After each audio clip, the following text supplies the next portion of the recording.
Om Namo Bhagavate Vasudevaya. Narayana Namaskritya Naram Chaiva Narottamam Devim Saraswatim Vyasam Tato Jayamudire Nashtaprayeshu Abhadreshu Nityam Bhagavata Sevaya Bhagavati Uttam Shloke Ter Bhavati Naistiki. So continuing with the discussion on Srimad Bhagavatam, Canto 7, Chapter 14, Ideal Family Life, Text 18 onwards. So previous verse, we saw how Narad Muni explained that we should make sacrifices for Krishna's pleasure, and he eats the oblations offered in the fire, but he's more satisfied when nice food grains and ghee is offered to him through the mouths of qualified Brahmins. So further, Narad Muni is saying, Tasmad Brahmana Deveshu Martyadishu Yatharhatah Tasta Kamer Yajasvenam Kshetragyam Brahmana Nanu. Therefore, my dear king, first offer prasad unto the Brahmins and the demigods, and after sumptuously feeding them, you may distribute prasad to the other living entities according to your ability. In this way, you will be able to worship all living entities, or in other words, the supreme living entity within every living entity. To distribute prasad to all living entities, the process is that we must offer prasad to the Brahmins and the Vaishnavas, for the demigods are represented by the Brahmins. In this way, the Supreme Personality of Godhead, who is situated in everyone's heart, will be worshipped. This is the Vedic system of offering prasad. Whenever there is a ceremony for distribution of prasad, the prasad is offered first to the Brahmins, then to the children and old men, then to women, and then to animals like dogs and other domestic animals. When it is said that Narayan, the Supreme Being, is situated in everyone's heart, this does not mean that everyone has become Narayan or that a particular poor man has become Narayan. Prabhupada commented on this so many times. So Daridra Narayan people say, no, Narayan doesn't become poor. Such a conclusion is rejected herein.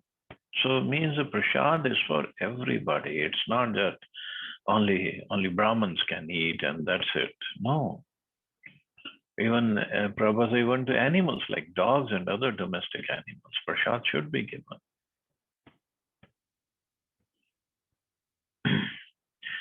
Kuryad parapyakshiyam masi proshtapade dvijaha shraddham pitror yatha vittam tad bandhunam cha vittavan. A Brahman who is sufficiently rich must offer oblations to the forefathers during the dark moon fortnight in the latter part of the month of Bhadra. Similarly, he should offer oblations to the relatives of the forefathers during the Mahalaya ceremonies in the month of Ashwin. So whenever the Shraddh time comes, they should offer the oblations. Ayane Vishuve Kuryad Vyati Pate Dinakshe Chandradityo Parage Cha Dvadashyam Shravneshu Cha Tritiyayam Shukla Pakshe Navamyamat Kartike Chat Srishta Vapyashta Kasu Hemante Shishre Tatha Maghe Jasit Saptabhyam Maghara Kasamagame Rakya Chanu Matya Cha Masar Kshani Yutanyapi Dvadashyam Anuradha Syachravana Tisra Uttara Tisrishve Kadashi Vasu Janmar Kshatriyor Shatron Yoga Yuk.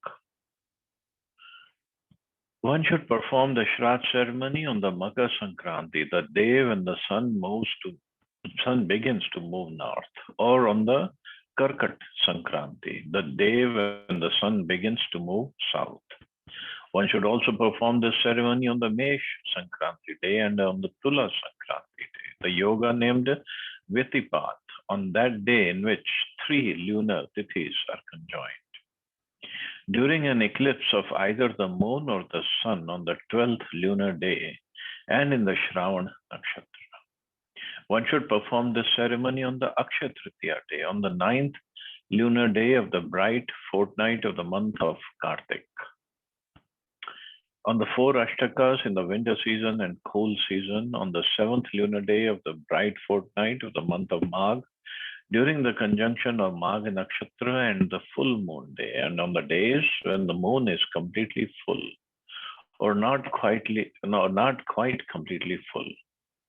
When these days are conjoined with the nakshatras from which the names of certain months are derived, one should also perform the Shraddha ceremony on the 12th lunar day when it is in the conjunction with any of the nakshatras named Anuradha, Shravan, Uttar Falguni, Uttarashad, or Uttar Bhadrapad. Again, one should perform this ceremony when the 11th lunar day is in conjunction with either Uttar Falguni, Uttarashad, or Uttar Bhadrapada. Finally, one should perform this ceremony on days conjoined with one's own birth star, Janma Nakshatra, or with Shravana Nakshatra. Wow, so much of details are given. The word ayam means path or going.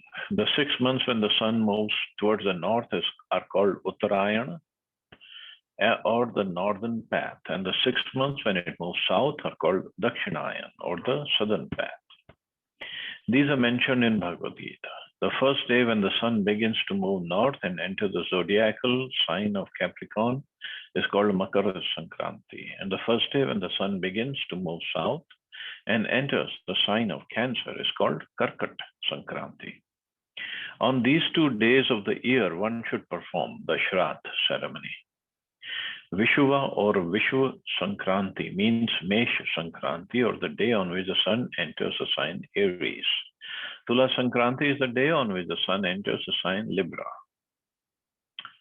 Both of these days occur only once within a year.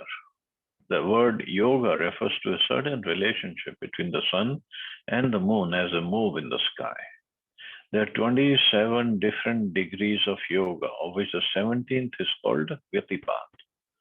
On the day when this occurs, one should perform the Shraddha ceremony. A Tithi or lunar day consists of the distance between the longitude of the sun and that of the moon. Sometimes a Tithi is less than 24 hours when it starts after sunrise on a certain day and ends before the sunrise of the following day.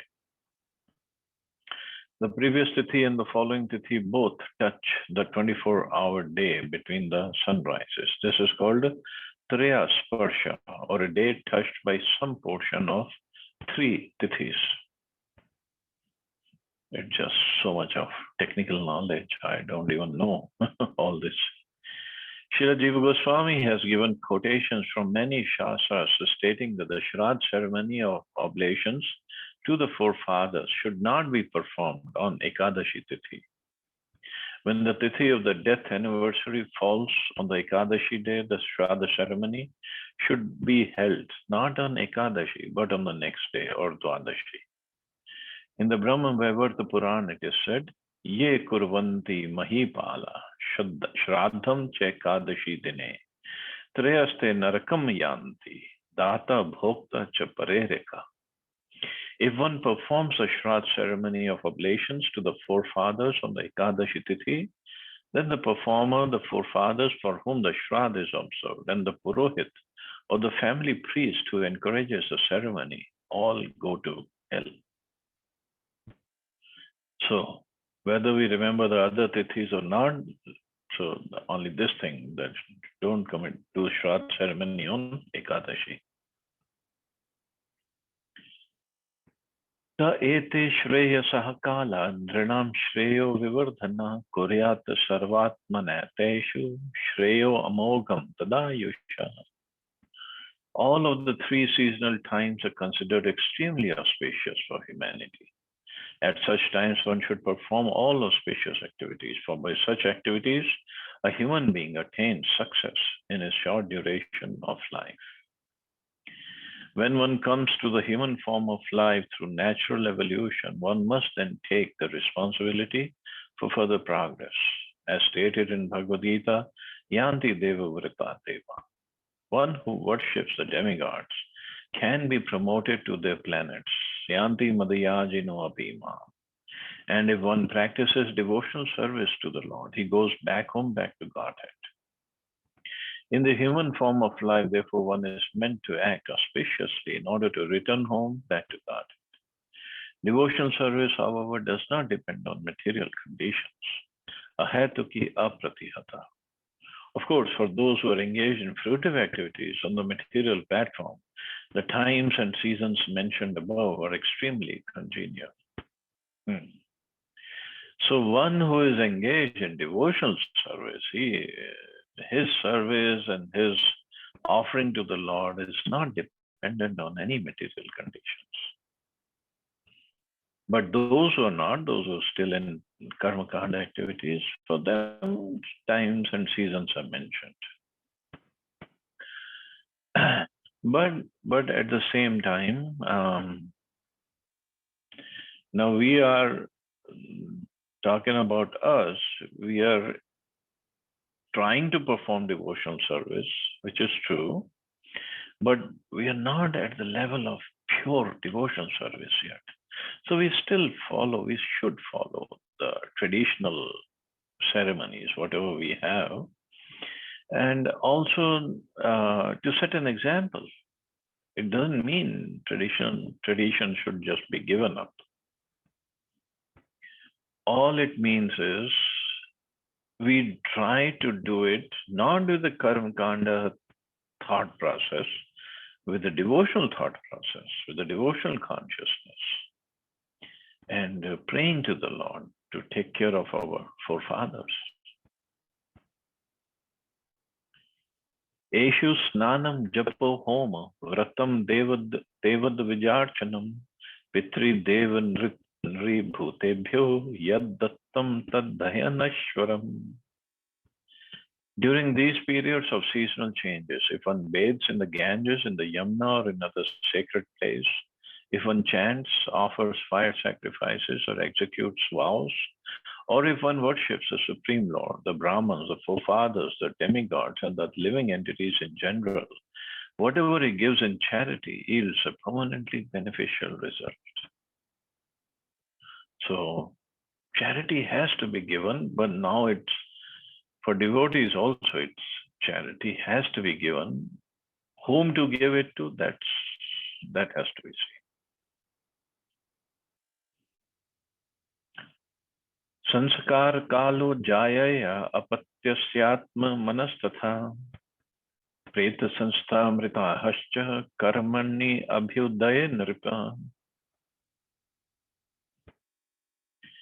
O King Yudhishthir, at the time prescribed for reformatory ritualistic ceremonies for one's self, one's wife, or one's children, or during funeral ceremonies and annual death ceremonies, one must perform the auspicious ceremonies mentioned above in order to flourish in fruitive activities. The Vedas recommend many ritualistic ceremonies to be performed with one's wife on the birthday of one's children, so during funeral ceremonies, and there are also personal reformatory methods like initiation. These must be observed according to time and circumstances and the directions of the Shastras. Bhagavad Gita strongly recommends Gyatva Shastra Vidhanoktam. Everything must be performed as indicated in the Shastras. For Kali Yuga, the Shastras enjoin that Sankirtan Yajna be performed always. Kirtanya Sada Hari. All the ritualistic ceremonies recommended in the Shastras must be preceded and followed by Sankirtan. This is a recommendation of Srila Jiva Goswami. So all the ritualistic ceremonies recommended in the Shastras must be preceded and followed by Sankirtan. So ritualistic ceremonies are okay, but Sankirtan takes the precedence, actually. And that is the reason when Srila Prabhupada inaugurated Krishna Balaram Temple in Vrindavan, so he asked devotees to arrange for a big yajna, homa, yajna, fire sacrifice. So devotees arranged as Prabhupada mentioned, as Prabhupada ordered. But during the fire sacrifice, Prabhupada asked a group of devotees to do the kirtan. And later on he mentioned, actually the inauguration or whatever we had to take care of, it was done by the Sankirtan. Because for Kali Yuga, this is the only kirtan that is recommended, he said. But because we are in Vrindavan, and I didn't want all the different Mathadhish and other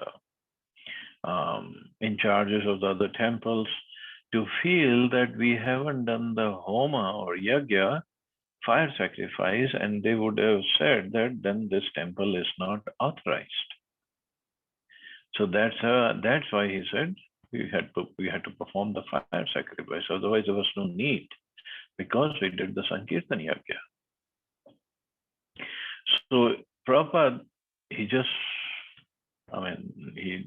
followed both the ways, or whatever mentioned in scriptures and whatever was the requirement at that time of the local temples or local people. Just like when Prabhupada was establishing the movement in America, before he established in India in 1972 is when he started in India. So before that, in America, he never even mentioned what to do during solar or lunar eclipse. Whether the temple should remain open, whether worship has to go on. He never mentioned anything. So it just went on regularly. But when he opened the temples in India, and in India people do follow the Sutak time, so he made sure that ISKCON temples also follow that, because otherwise it would just create lots of discord in the society. That what is these ISKCON people doing? So yes, Sankirtan Yajna is the best, the topmost, and it contains everything. But to keep in with the local traditions also. So sometimes we have to follow things. Well, these traditions are also mentioned in the scriptures. It's not the mental concoctions of anybody.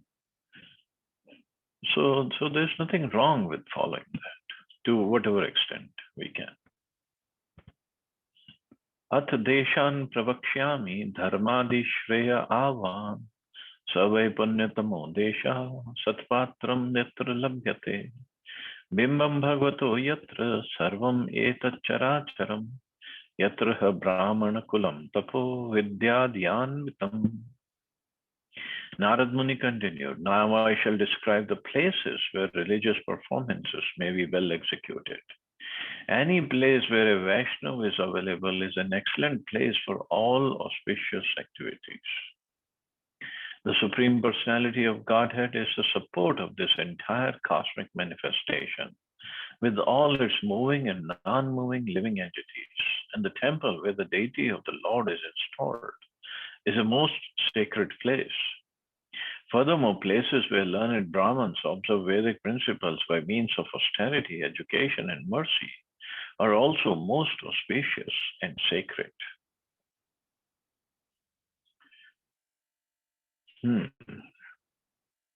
So temple where the deity of Lord is installed is the most sacred place.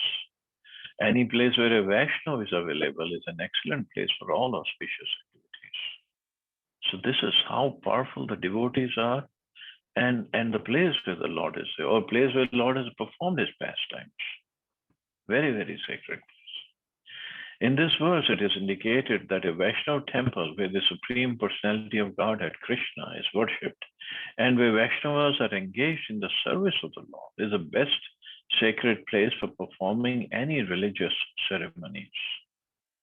At the present day, especially in big cities, people live in small apartments and are not able to establish a deity or temple. Under the circumstances, therefore, the centers and temples being established by the expanding Krishna consciousness movement are the best sacred places for performing religious ceremonies.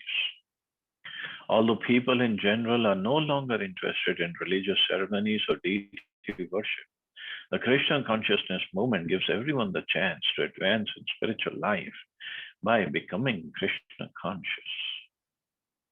So even for the ritualistic ceremonies, one should perform where the deity of Krishna is installed and being worshipped, taken, served nicely.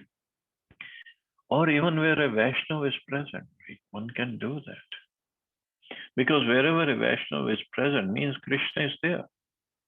Krishna is there in his heart. Krishna is there as a holy name. Krishna is there as Bhagavad Gita. So Krishna is right there.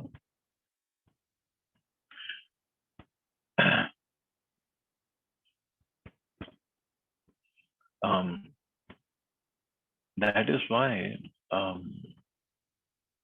because in Delhi temple, when I was there, many times people would come and ask to organize their children's marriages in the temple, and we would make some arrangements, take care of them, and they would say it afterwards that this was the best wedding to happen here, because the consciousness is completely different, the atmosphere is different, and also when it is in the temple, then all those elements where they want to drink and do all the nonsense, that is gone. That is completely out. So then, because the wedding ceremony is a very auspicious, very sacred ceremony. It's not just for some hurdang baji or something like that. So this the atmosphere or the mood has to be that way. Yatra yatra harerarcha saddesha shreyasam padam yatra gangadayo nadhyah puraneshu cha vishrutah. Auspicious indeed are the places where there is a temple of the Supreme Personality of Godhead Krishna, in which he is duly worshipped, and also the places where there flow the celebrated sacred rivers mentioned in the Puranas, the supplementary Vedic literatures. Anything spiritual done there is certainly very effective. There are many atheists who oppose the worship of the deity of the Supreme Personality of Godhead in the temple. In this verse, however, it is authoritatively stated that any place where the deity is worshipped is transcendental. It does not belong to the material world. It's also said that the forest is in the mode of goodness, and therefore those who want to cultivate spiritual life are advised to go to the forest. But one should not go to the forest simply to live like a monkey. Monkey and other ferocious animals also live in the forest, but a person who goes to the forest for spiritual culture must accept the lotus feet of the Supreme Personality of Godhead as shelter. One should not be satisfied simply to go to the forest. One must take shelter of the lotus feet of the Supreme Personality of Godhead. In this age, therefore, since it is impossible to go to the forest for spiritual culture, one is recommended to live in the temple community as a devotee, regularly worship the deity, follow the regulative principles, and thus make the place like Vaikuntha. The forest may be in goodness, the cities and villages in passion, and the brothels, hotels, and restaurants in ignorance. But when one lives in the temple community, he lives in Vaikuntha. Therefore, it is said, Shreyasam Padam, it is the best, most auspicious place. So forests are wonderful places because it's quiet and it's in the mode of goodness. And as Prabhupada said, one should not just go there for sightseeing or as a tourist, but go there to make progress spiritually, to do some meditation or chanting. But better than the forest are the temples, because those temples where the holy name, where the Lord is residing and the holy name is being sung and Lord is being served, so that place is not different from Vaikuntha. If these are the activities done in Vaikuntha, where the Lord is not as a deity, is there as a person. But temples, as Prabhupada said, and for temples of ISKCON, Prabhupada did say that these are the embassies of the spiritual world. So embassy, like American embassy in India, it is part of India, but it is not part of India at the same time. The rules of India or the laws of India, they don't apply on the American embassy in India. So because, and the rules of America apply over there. So similarly, the embassy of the spiritual world, although it looks like it's in the material world, but they are not in the material world. We could be, I mean, the temples, definitely the deities, they're all transcendental. But we who live there, because of our consciousness, we could be materially very, very low person. But the Lord still has allowed that devotee to come and live there or even come there. So that's his mercy. And the idea is to make progress spiritually by living in the temple. In many places throughout the world, we are constructing communities to give shelter to the devotees and worship the deity in the temple. The deity cannot be worshipped except by devotees. Temple worshippers who fail to give importance to the devotees are third class. They're Kanishthadikaris in the lower stages of spiritual life. As stated in Srimad Bhagavatam, a person who is very faithfully engaged in the worship of the deity in the temple but does not know how to behave towards devotees or people in general is called Prakrita Bhakta or Kanishta Adhikari.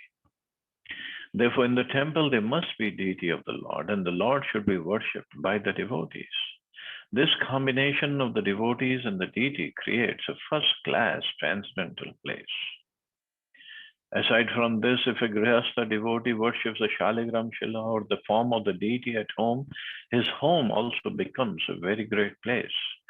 It was therefore customary for members of the three higher classes, namely the Brahmins, Kshatriyas, and Vaishyas, to worship the Shaligram Shila or a small deity of Radha Krishna or Sitaram in each and every home. This made everything auspicious, but now they have given up the deity worship. Men have become modernized and are consequently indulging in all sorts of sinful activities, and therefore they are extremely unhappy. According to Vedic civilization, therefore the holy places of pilgrimage are considered most sacred.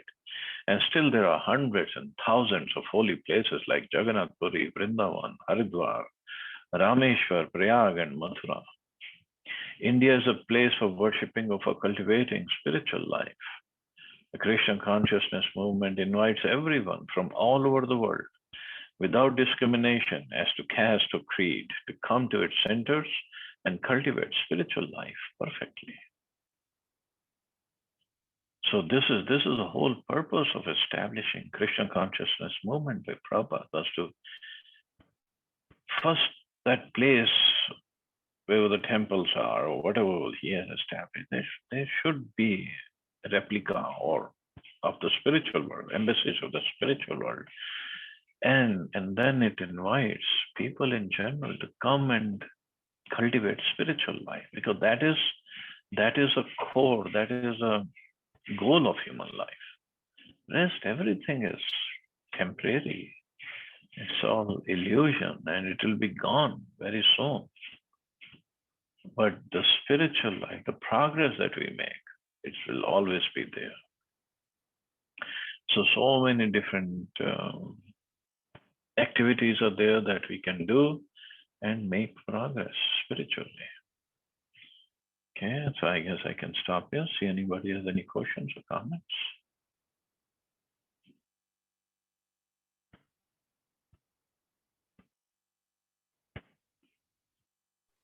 Hare Krishna, Prabhuji, Dandavat Pranam. Hare Krishna. Yes, Prabhuji, so many things, uh, especially in this modern age. What is the actually ethical way to maintain Vanaprastha ashram? And I understand that those who have taken the renounced life of order, the sannyas ashram, they are allowed to stay in the temple. And totally disconnecting the relationships with the family members. Is it, Prabhuji, about sannyas ashram? Yes, in a nutshell.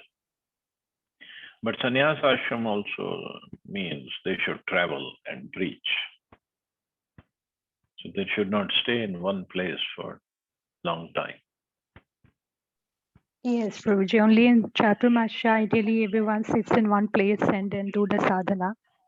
Apart from that, That was also in previous days and ages. Now there are so many facilities to travel. Hmm. So the sannyasis can still travel during Chaturmasya also. so Prabhuji, I wanted to understand that because as it is mentioned in the previous purports that besides doing Harinam Sankirtan or Japa, we should also strictly follow the Vedic injunctions. So out of them, all these 4 ashramas also comes. But how to maintain after 50, after the age of 50, how to maintain that Vanaprastha ashram in this Kali Yuga? So one are, yes, the Vedic injunctions are there, and second, one has to see how practical it is. So Vanprasth, yes, in a way it is to cut off from the family and start getting ready for sannyas ashram. So means a training time for sannyas. But if somebody is living at home and being dedicating his life to the service of Krishna, to chanting, reading, and other services, so he is slowly getting ready for the detachment. So Nyas and Vanprasth was meant to actually bring in detachment from the family and attachment to Krishna. So if somebody is following and engaging more and more in the service of the Lord, that is also considered as sannyas and vanprasth. So practically one has to see also, because if somebody's health is not good and he or she cannot travel too much, then even if somebody is in a holy place and if he has to just go sit in the hospitals, what's the point? That will not help. Right, Prabhuji. So now this age is like modern age. So and the Vedic scriptures are like Ved Vyas is written in the time of Satya Yuga. After the Dwapara Yuga, right, Prabhuji? It was Yeah, at the end of Dwapar Yuga and beginning of Kali Yuga, that's when he gave. yes, These scriptures are eternal. Vedas are eternal, Bhagavatam is eternal. Only thing he right, compiled it at that time. It existed always. But one has to be practical also. That's all. right, Prabhuji. Thank you so much, Prabhuji. Hare Krishna. Okay. Hare Krishna.